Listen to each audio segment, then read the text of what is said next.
Have you ever noticed how the air in a room can shift when someone begins to complain? It is as if an invisible weight descends, heavy, stagnant, and suffocating. The words may be about something small, traffic, the weather, a minor inconvenience, but the effect is far greater than the complaint itself.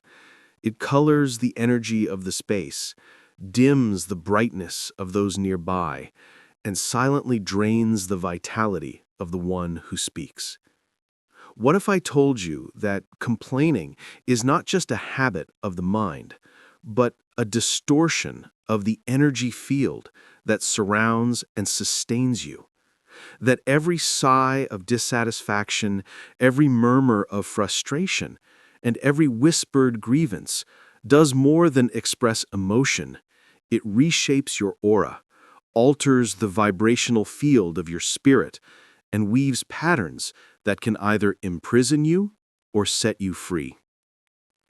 Throughout the ages, mystics, sages, and spiritual teachers have hinted at this hidden truth, that words are not empty and thoughts are not harmless. They are forces, living currents of energy, rippling out into the unseen dimensions of existence. Complaining, though seemingly trivial, is one of the most insidious forces because it subtly erodes both inner strength and outer harmony. In this video, we will journey into the hidden mechanics of the human energy field to uncover the mysterious effects of complaining. We will explore what ancient wisdom traditions said about the power of words, why negativity alters the very frequency of your being, and how habitual complaining can quietly bind you to cycles of suffering. More importantly, we will reveal practical ways to purify your energy field, transform your speech, and reclaim the luminous power that is your birthright. Prepare yourself, for what you are about to learn is not merely psychology, nor simple advice about thinking positive. It is a revelation of the unseen architecture of your soul, and how one of the most common habits of modern life, complaining, may be one of the greatest obstacles to spiritual awakening. To understand the true effects of complaining on the energy field, we must first look backward into the wisdom of ancient civilizations and the teachings of spiritual masters who saw words not as casual sounds, but as living forces that shape reality. The ancient Egyptians spoke of Heka, the power of the spoken word, as a tool of creation. They believed that every utterance carried the capacity to shape the seen and unseen worlds, weaving harmony or chaos depending on its intent. A word of gratitude could call blessings, while a word of bitterness could invite shadows. Complaining, in their view, was not merely unproductive, it was a disruption of the divine order, a fracture in the cosmic balance they called ma'at. The Vedic tradition of India also emphasized this truth. In the Rig Veda, sound itself was described as the primal force of creation, the sacred vibration of Om that birthed the universe. If the spoken word could give rise to galaxies, then surely the repeated sound of complaint could reverberate within the subtle body, lowering its vibration and tethering the soul to disharmony. Yogic philosophy teaches that negative speech entangles the prana, the life force energy, causing stagnation and disease in both mind and body. In the esoteric schools of the West, Hermeticism warned that as within, so without, as above, so below. Complaining, by projecting dissatisfaction outward, reflects a fracture within the self. It binds the mind to a loop of imperfection, ensuring that the outer world mirrors the very grievances being spoken. The Hermetic masters believed that every spoken word creates a resonance in the astral plane, a ripple that eventually returns to its source. Thus, to complain is to set in motion waves of discord that must inevitably return amplifying the very suffering we wish to escape. Even in the teachings of early Christian mystics, words were seen as seeds planted in the garden of the soul. The Gospel of John opens with the mysterious proclamation, "In the beginning was the Word, and the Word was with God, and the Word was God." This was not a poetic flourish, but a reminder that language carries divine power. Complaining, then, is not neutral. It is the planting of seeds of discontent that grow into a harvest of bitterness. Philosophers, too, grasped this truth. The Stoics, who sought freedom from the tyranny of emotion, warned against complaining because it signaled resistance to the flow of nature. To complain was, in their eyes, to war against the universe itself. Marcus Aurelius wrote, "The universe is change. Our life is what our thoughts make it." Complaining, thus, was a denial of wisdom, a refusal to accept the divine orchestration of events. Taken together, these traditions whisper the same secret: words shape worlds. Complaints are not mere irritations carried on the wind. They are subtle weapons turned inward, dulling the aura, fragmenting the mind, and attracting more of what one resists. This is why sages across cultures practiced silence, mantras, and sacred speech. They knew that every word is a spell, and every complaint is a curse cast on oneself. And now, as we move deeper into this exploration, we will uncover how modern understanding of energy and consciousness confirms what the ancients always knew, that complaining reshapes the very field of energy around you, bending your reality into patterns of limitation.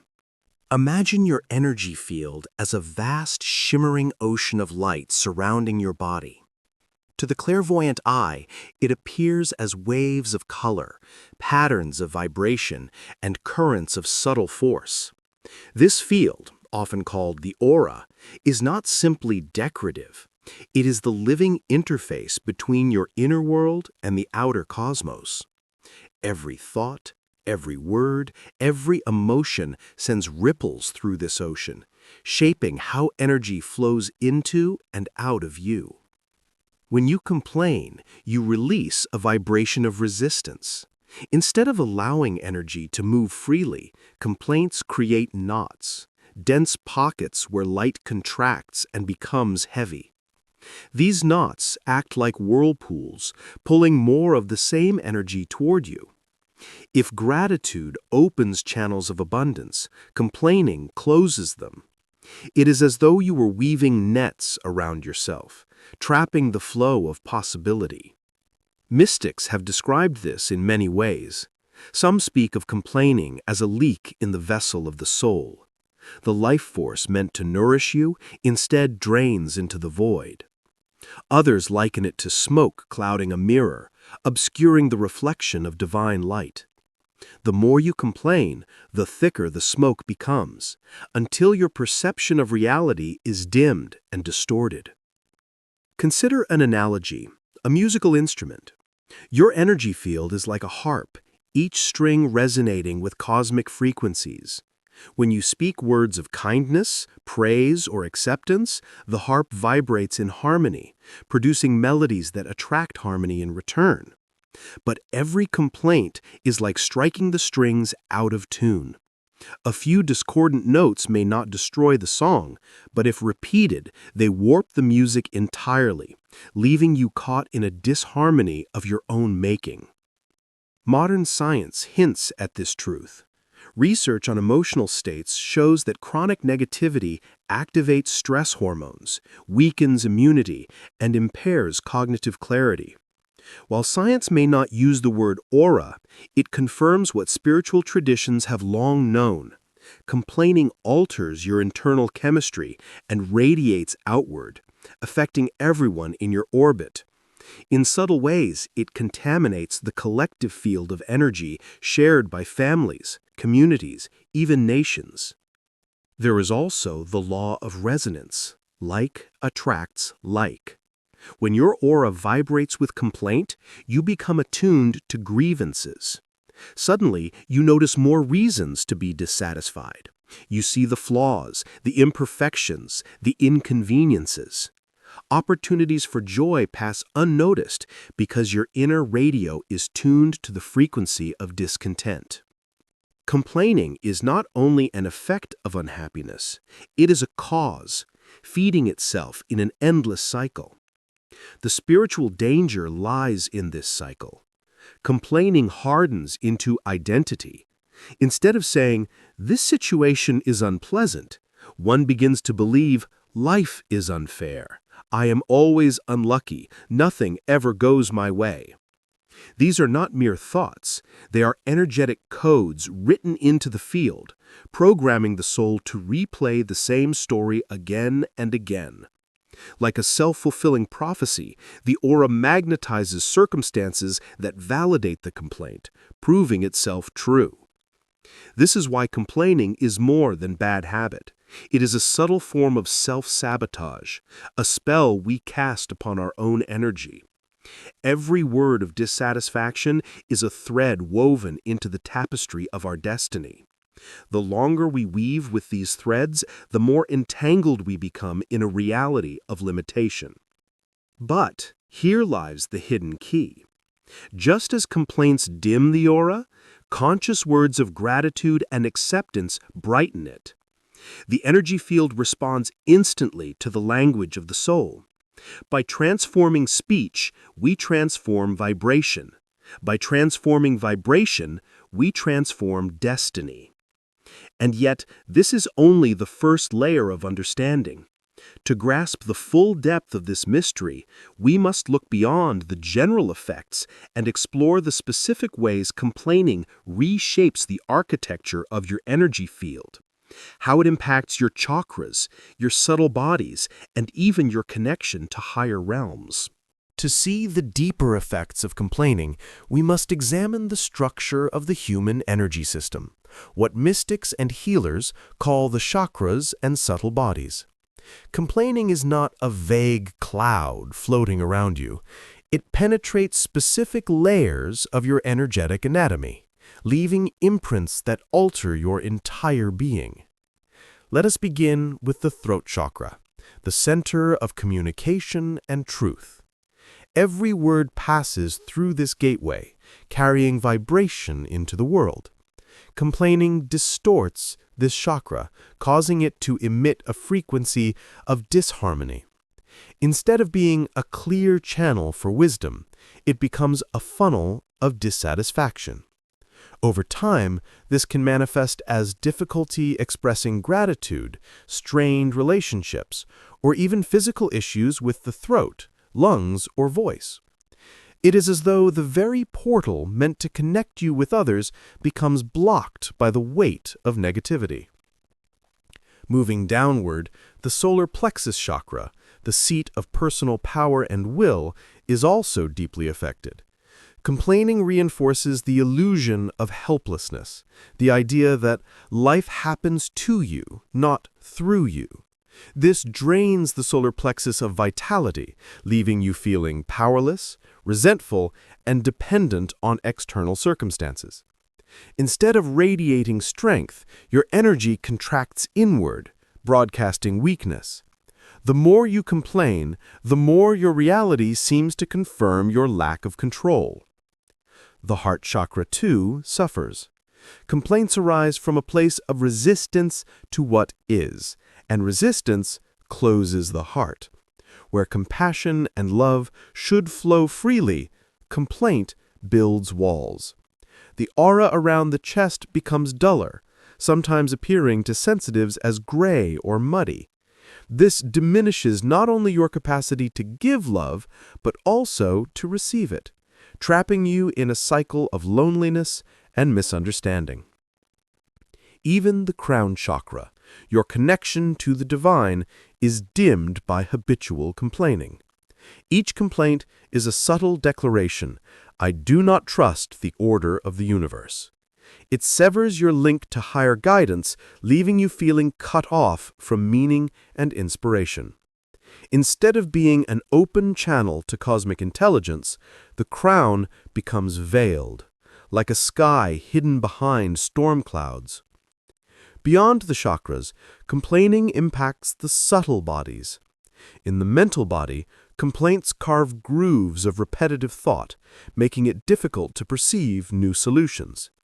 In the emotional body, they amplify feelings of frustration and resentment, causing turbulence that spills into daily life.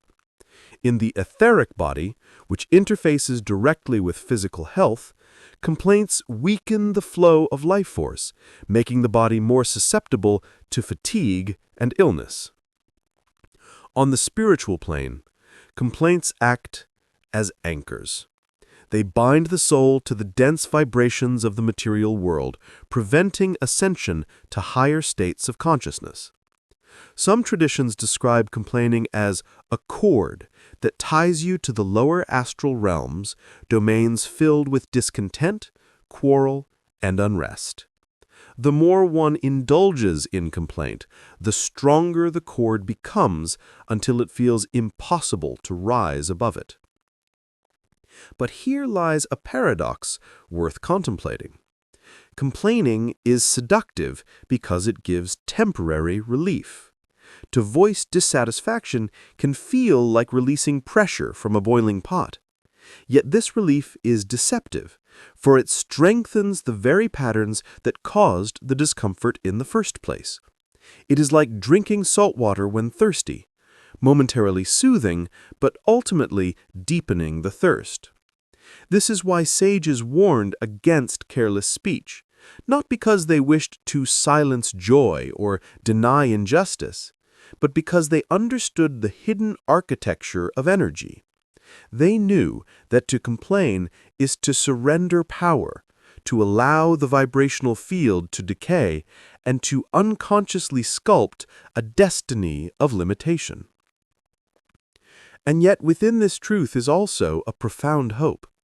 If words of complaint can weaken the aura, then words of gratitude, blessing, and affirmation can heal and elevate it.